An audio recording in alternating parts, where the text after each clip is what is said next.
If there are any among this people who should ever apostatize, prepare your backs for a good whipping.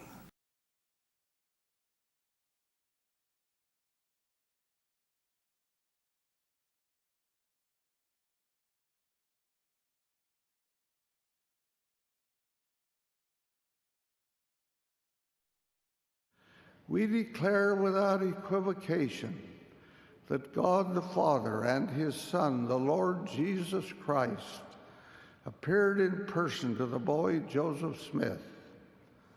Our whole strength rests on the validity of that vision. It either occurred or it did not occur. If it did not, then this work is a fraud. So plain and precious. Finally, the Book of Mormon is the keystone of Emmanuel. Just as the arch crumbles if the keystone is removed, so does all the church fall with the truthfulness of the Book of Mormon. The enemies of the church understand this clearly. I came to know for myself that Jesus Christ was born of the Virgin Mary, who was a precious and chosen vessel. I have studied the gathering, prayed about it, feasted upon every related scripture, and asked the Lord to increase my understanding. So imagine my delight when I was led recently to a new insight. With the help of 2 Hebrew scholars, I learned that one of the Hebraic meanings of the word Israel is let God prevail. The mandate given by the First Presidency and the presiding bishopric is to only focus on financial growth. EPA employees are told that the money will be used after the second coming of Jesus Christ or during Armageddon right before he would come again.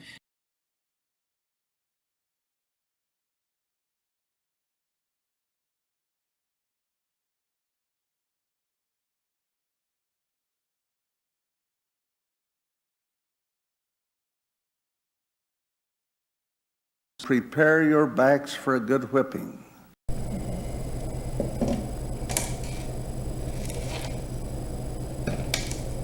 Travis one gets all. So I was kind of surprised that there were a number of people going to work today. Even my cute little honey bunny on the tracks. Said I've been thinking about her ever since I last saw her. And so I was wondering, because the other transportation failed to show, and so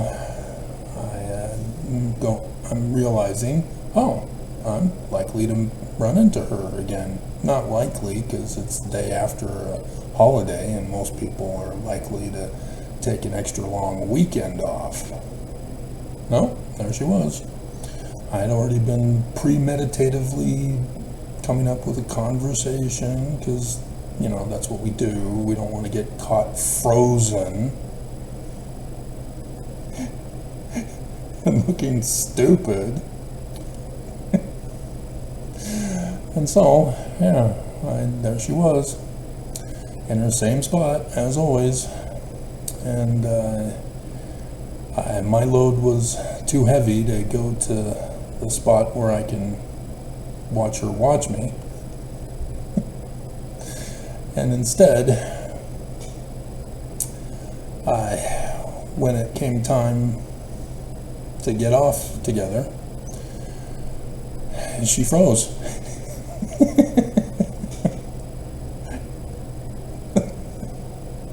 I didn't freeze. I said good morning, and she froze. So, what's up with that? I thought that was only something Sandra Bullock does in her movies. And so, also, on my little journey this morning, I overheard a couple sit down behind me. They aren't a couple, but a man and a woman. and they sat behind me so that I was able to hear everything they said. And as we drove past Temple Square, the woman asked the guy if that's the Mormons' church. So Nelson's campaign failed. Jesus is offended. He's going to smite down Salt Lake City for their disobedience and disloyalty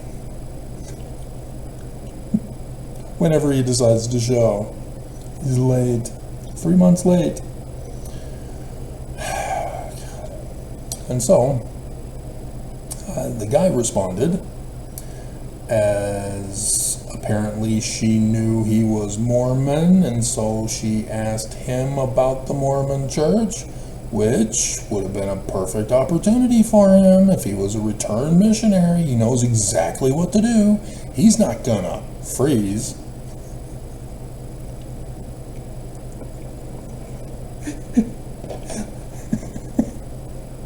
See, I tie it all together. I know exactly what I'm doing. You just have to endure the hour-long introduction before I get to the good stuff that you were waiting to hear from the video's title.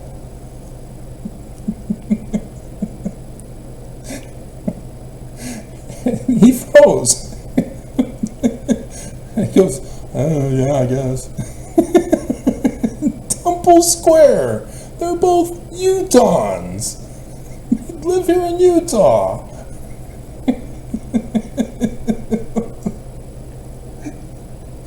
At least the woman who doesn't go to the Mormon church knew that there was this Temple Square, and she was going, is this it? Clearly not knowing anything about the church other than by reputation in the news. And so this was his perfect opportunity to say, yeah, this is our temple. It's Temple Square. And he did, oh my God, humiliating. And so I guess he's a lazy learner and a lax disciple. Doesn't attend conference to know what the words of Nelson are.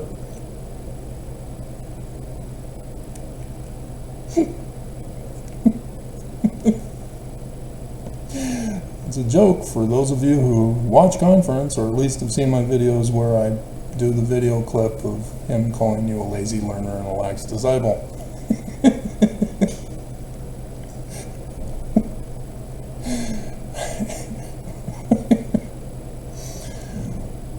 And so, yeah, that was an utter humiliation for the church, because apparently, as a Mormon, he just doesn't care to be a part of it.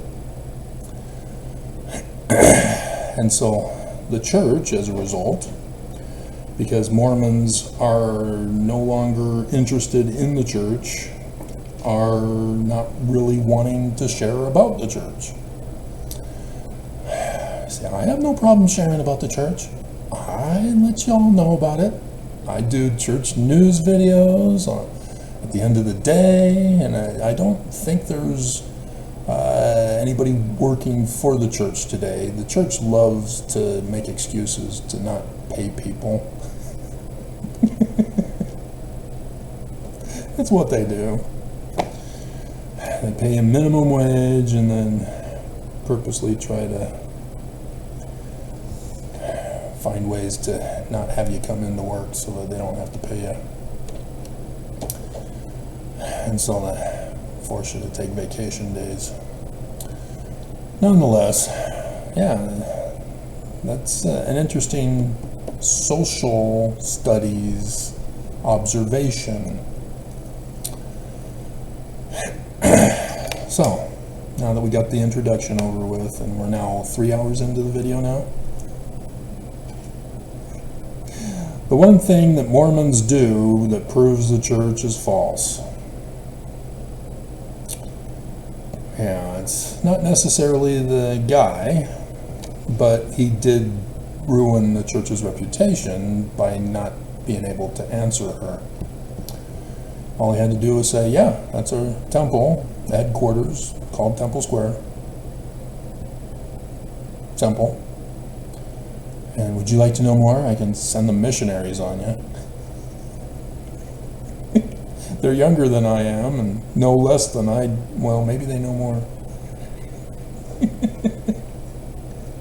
Nope, he failed. No, it's when Mormons commit crimes to protect the church. You can't be a bully and then at the same sentence claim that your church is true. You can't steal from people and tell them you're a Mormon. I'm a member of the Church of Jesus Christ of Latter-day Saints. See ya, sucker! You can't cause a drive-by shooting and then say, hey, I'm immune. I'm a member of the Church of Jesus Christ of Latter-day Saints. You know, the president has his immunity now. Oh my God.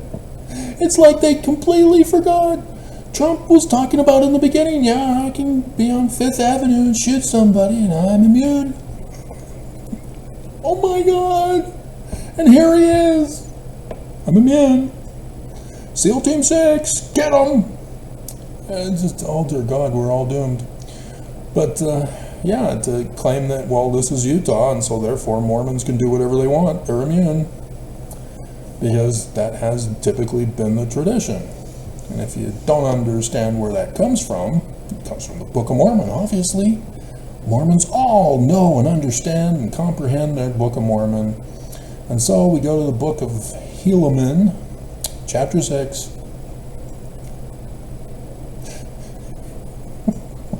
Where Mormons follow the precept of the Book of Mormon.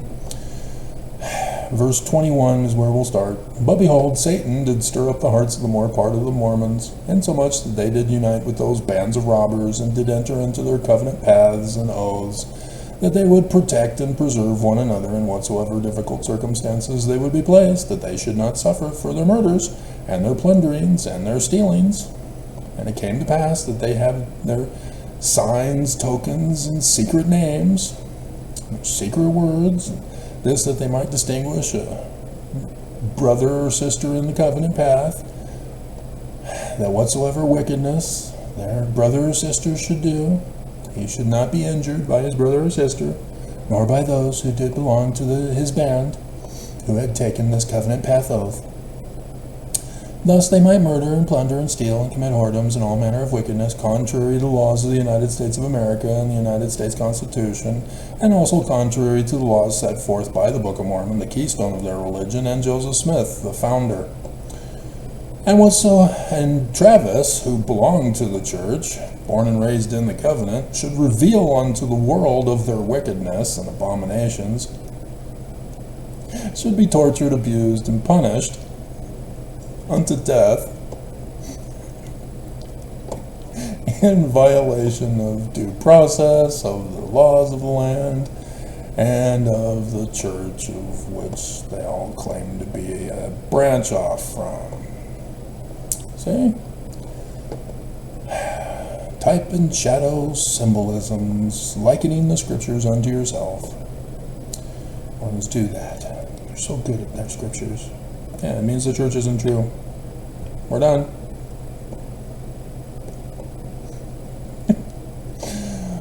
And so, yeah, to extend it out, Mormons who do this kind of thing demonstrate that the church is false, that they're bad. 8 Passengers Mormon woman, is now in prison. Yeah, reflects on the church. Chad Daybell, Lori Vallow, yeah, reflects on the church. Brian David Mitchell, yeah, reflects on the church. Mark Hoffman, reflects on the church. Even Warren Jeffs, he's a branch off from Brigham Young, still reflects on the church. As Hinckley gets up and lies on 60 Minutes to a world audience.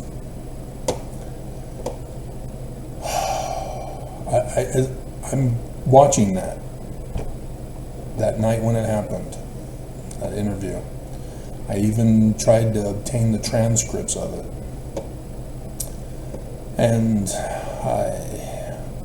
I'm listening to him, and I'm hearing him go contrary to our religion. And I'm still remembering, going through my head, well, he's talking about him. He doesn't drink caffeine. He doesn't watch R-rated movies. Oh, Hinckley. And so, yeah, it was a tough moment that our leader knew nothing of our doctrine.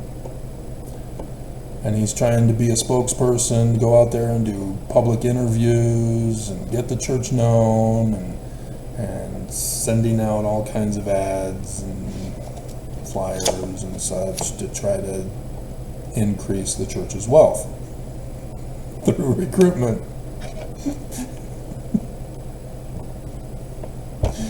And so, yeah, any religion has to have knowledgeable leaders. If you just get a regular Joe Blow who claims, I'm starting a Christian church, it's the Church of the Lamb of the Virgin Messiah, Jesus, Holy Sepulchre, Path of Righteousness, Source of Truth, Church. In Newburgh, New York, on my mission, they had a Christian church on every corner. Here in Utah, Mormon church on every corner.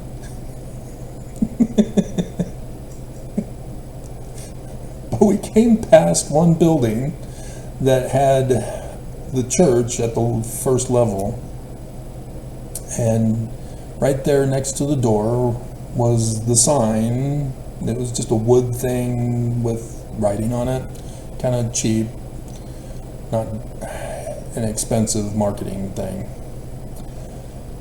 And yeah, it was a very long title of the name of their church. The Church of the Lamb of God of the, yeah. That's where I get it from. Social memory. And, yeah. And so, regardless, yeah, Mormon church, yes, also. The leadership is expected by the membership to know their Bible, because the membership wants excuses not to know their Bible, so that the leaders can tell them what the Bible tells them to think and feel and believe and do, so that they can be lazy learners and lax disciples. Go around and attacking other people who don't believe like them, or who expose the truth of their religion. And so, in the Church of Jesus Christ of Latter-day Saints, it's a little different than Christianity. Because Christianity, they have seminaries where you can get degreed and certified to teach, so that you can have your own congregation. And that's something that the Church of Jesus Christ of Latter-day Saints criticizes. The church boasts about how we don't have authority from education. It's not authority to lead the church, it's authority to teach its membership. And Mormons don't understand the difference between Christianity and their understanding of being Christian non-Trinitarian. And so for Christians, yeah, you want somebody who's certified to teach you the Bible. And it has nothing to do with authority of priesthood to perform ordinances and such. They're just preachers. Catholic Church, yeah, that's a different story. But all the Protestant Reformationists, yeah, completely different. And so this is why you're seeing in the news about the Baptists and the Methodists and Jehovah's Witnesses who are breaking up, branching off even further from the core of Constantine's creation of Christianity. because it isn't about Jesus telling them what to do, even though they use him as an excuse. If you remember Pence versus Buttigieg. Well, my Jesus hates gays. Oh, my Jesus loves gays. And so it has nothing to do with authority. It has to do with using Jesus as a scapegoat for hate.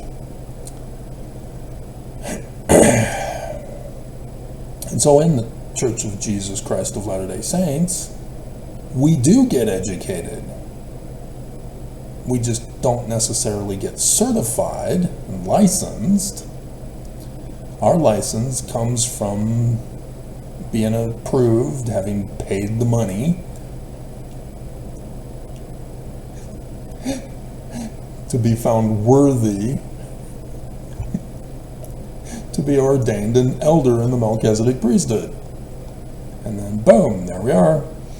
We literally, according to the laws of the United States of America, can now form our own church. We don't have to be the Church of Jesus Christ of Latter-day Saints anymore.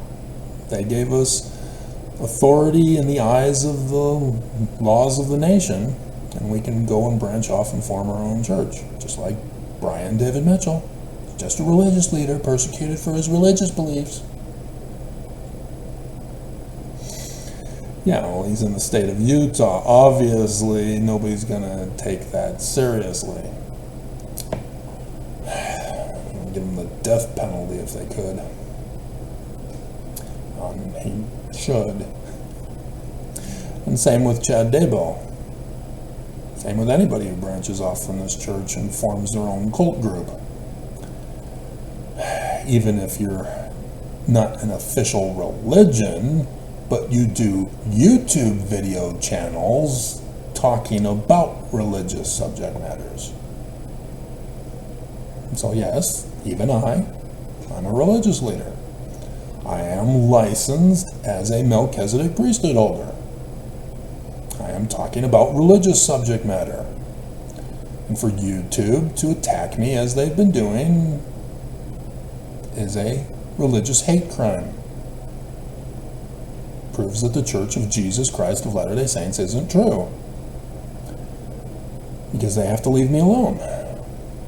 If the Church of Jesus Christ of Latter-day Saints can't tell the truth, if they purposely forge documents claiming it's by the founder, if they're committing acts of murder, insurrection, forcing other people who are not members to do and be and think and feel as a member,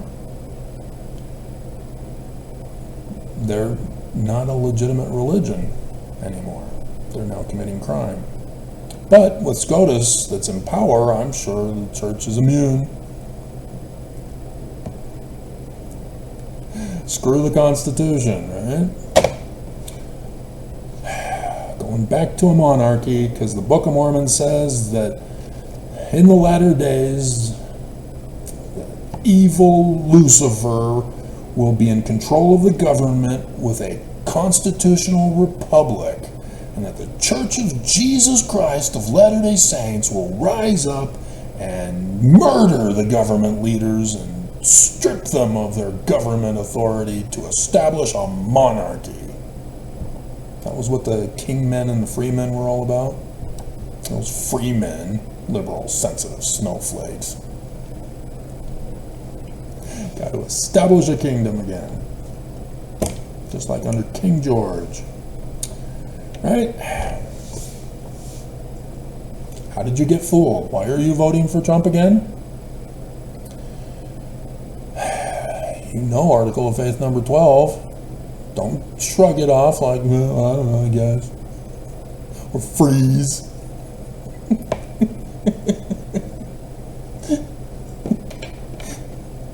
And so we would expect that the leaders of the church are setting a good example.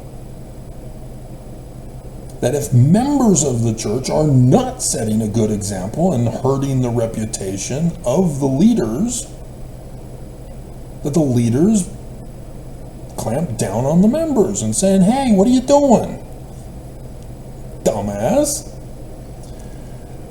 We would expect the leaders to tell us the truth about the Book of Mormon, about the church history. That when people find out the truth, that the leaders of the church say, yeah, we've been lying to you. We're now going to start telling you the truth. So now we're true? This is the problem. Because the lies came all the way back from Brigham Young. Not Joseph Smith, not the Book of Mormon. Book of Mormon was always the way it was until Brigham Young came out with a new edition. But the forged documents, it's in the Joseph Smith papers. Anybody who does simple, basic research can go, wait a minute, wait a minute, huh? Even Mormons with our printed canon can say, wait a minute. Section 115 says the name of the church is the Church of Jesus Christ of Latter-day Saints, whereas Section 20 says the name of the church is the Church of Christ. And if we had an unedited version of the Joseph Smith history of 1838, we'd see that Joseph Smith didn't change the name in Section 115, because that was written before Joseph wrote the visionary accounts, where he calls the name of the Church of the Latter-day Saints. And so even if you didn't go to the Joseph Smith papers to review Section 107 and see all of the licenses given out to all of the elders who are now going to go on missions, and that you would see the name of the church as the Church of the Latter-day Saints, and you would see Joseph Smith's actual signature, not James Sloan's signature of Joseph Smith when he was in Nauvoo, signing licenses with the name of the Church of Jesus Christ of Latter-day Saints. And then Joseph Smith comes to town and says, oh, you've got the Times and Seasons going. Great, we have some stuff that I didn't get published from 1838 when I was locked up in Liberty Jail because of Mormons who were claiming to be Danites. Oh, yeah, sure, Joseph, okay, here you go. And, oops, Church of the Latter-day Saints.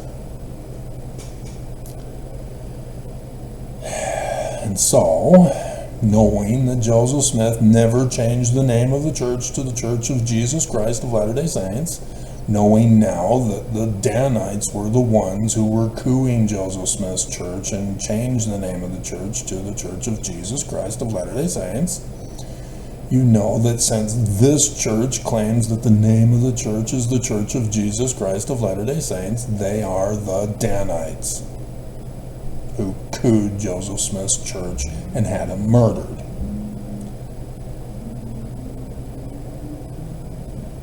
But still, you should still be able to go, there's something going on here. There's contradictions. Section 119, wait a minute, why are we now supposed to practice priestcraft? And why is it only for the top leadership and not from stake presidencies on down? Because the Book of Mormon makes it very clear, no priestcraft.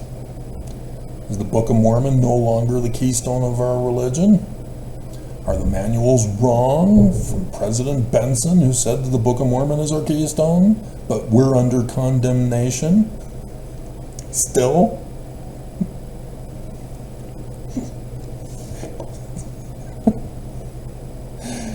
These kinds of things are supposed to trouble you as a Mormon. And eventually, if you keep studying, you're going to find more And eventually you'll come to the point where you're at the crossroads. You know the church is lying to you. You know that Nelson doesn't know his scriptures. You know that they're committing crimes. You know that the consequences of the corrupt leadership is influencing Mormons to be corrupt. And so now you're faced with a decision. Do you curl up in a ball and cry and say, the church is true, the church is true, the church is true? And go on hiatus for several years and then come back and pretend like nothing happened before. Right, Kwaku?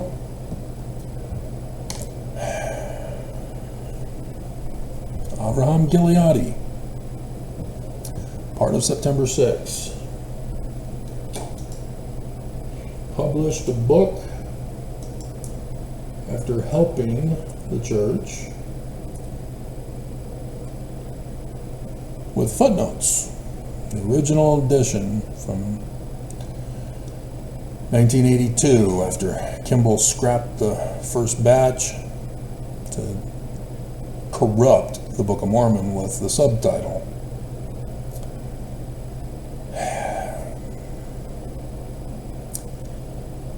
He talked about the Jewish Christ. Saw it in the Book of Mormon. Talked about it in a book about the latter days. He's still a faithful Mormon. He's trying to reconcile. He knows the truth, but the Church of Jesus Christ of Latter-day Saints has to be true at all costs. And so he pulls a fallacy argument by being lukewarm. I would that you were hot or cold, otherwise you're lukewarm and I'm spewing you out. Which doesn't make any sense, because lukewarm water is okay too. But it's not something you want when you're thirsty, per se, and if you're too thirsty, yeah, any water will do. Although hot water would not be pleasant. See, I can't have hot chocolate because it's hot. I can't drink it. I have to wait until it's lukewarm. So what's the point of making it hot? Doesn't make any sense. But anyway, so I can't do hot chocolate in this apartment. They use bleach in the water. What the hell? I'm not drinking bleach. I'd rather not drink Drano. Dear God. What the hell? So, anyway.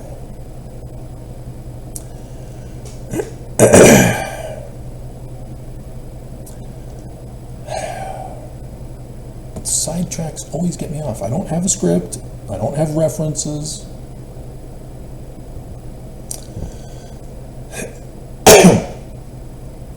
And so, we'll keep on talking. We're technically done. I could quit at any time. Nobody's listening this far, are you? I just stop mid-sentence, turn off the video. Nobody would ever know.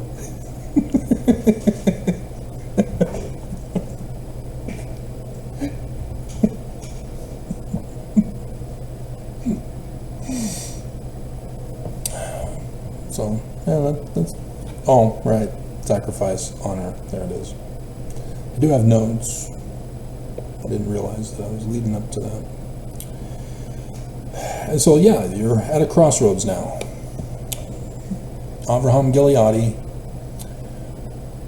tried to merge the two lines into one, published the book that way, saying that there was going to be the fulfillment of the Jewish prophecy as a regular human being, and that he was going to prepare the way for Jesus. That was Joseph, who was going to prepare the way for the other Mormon in the future. So he didn't really quite know Judaism. Either that or he purposely screwed it all up to try to merge it with the church, rather than acknowledging that if the Joseph Smith and the Book of Mormon are Jewish, then it can't be Christian. But he published it anyway, and the church fired and excommunicated him. He no longer has a job, no longer has an income. He has a family. Children are in the covenant. God's sealed to her in the temple. He owes everything to the church. Church owns him. And he betrayed them. Kinda. He didn't deny Jesus. He just talked about the Jewish Christ at the same time. Church can't have that. It's got to be all Christian or you're wrong. And so he is now faced with, I can't get any other job. I am only educated from the church. And I'm in Utah. I am now an outcast. I am now shunned from my fellow Mormons. I can no longer obtain employment to support my family in the way that the church had provided for us. And so he came crawling back on his hands and knees to deny the Jewish religion.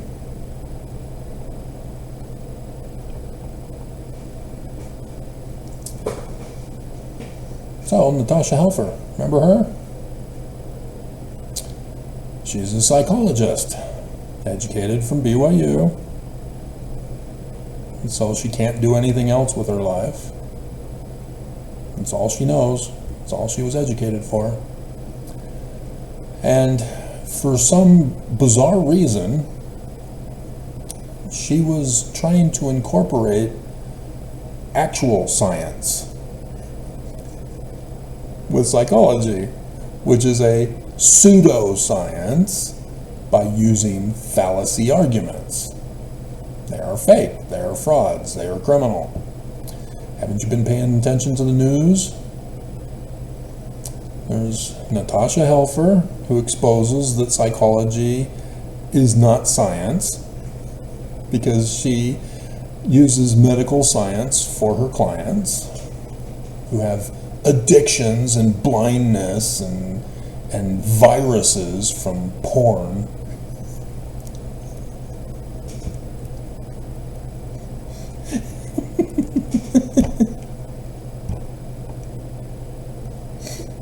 And likewise was saying there's nothing harmful about masturbation. It's healthy. It's kind of a necessity of life for men. It's kind of how the human race continues to exist. But the Church of Jesus Christ of Latter-day Saints, which believes in the Bible too, demands that Mormons be non-sexual beings. That being sexual is evil. It's of the devil. And thus guilt trips and shame and abuse and sexual abuse and depression and then drugging by the psychologists for depression emerge. And people get disappeared, and then they got a tombstone down in Provo at their asylum with an unknown name. And the reason why they were locked up down there, they were caught masturbating. And so she was trying to incorporate truth with her lies. The church can't have that. No truth whatsoever is allowed. And so she was fired and excommunicated. The church came to her and threatened her. She chose to stick with 1% truth and 99% lie. And so she has to be an independent employer now. That's all she knows. That's all she can do. And so, yeah, there's a huge faith crisis group called Expos. So she can then pluck from there, as long as they aren't already plucked by John Dehlin.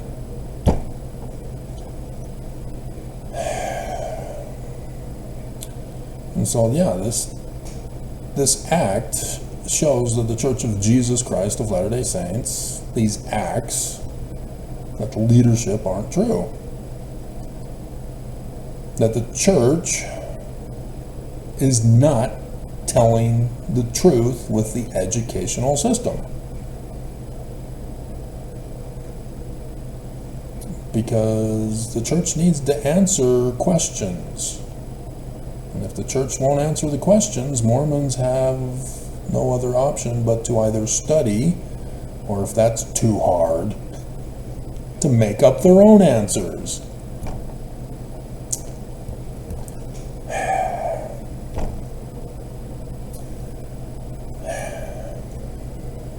So it's weird.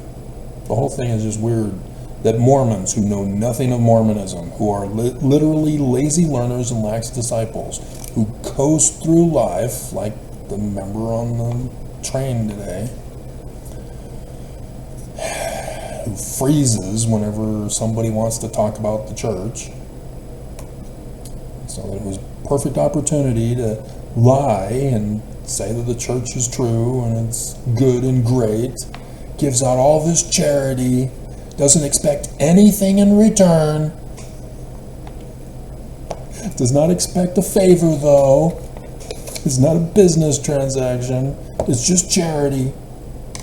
All the millions of dollars given to Gail Miller's shelters, it went directly to the homeless. It didn't go to Gail Miller's pocket, which was then laundered back to the church. Nope, church is true. It must be true at all costs, and we'll murder you to prove that it's true.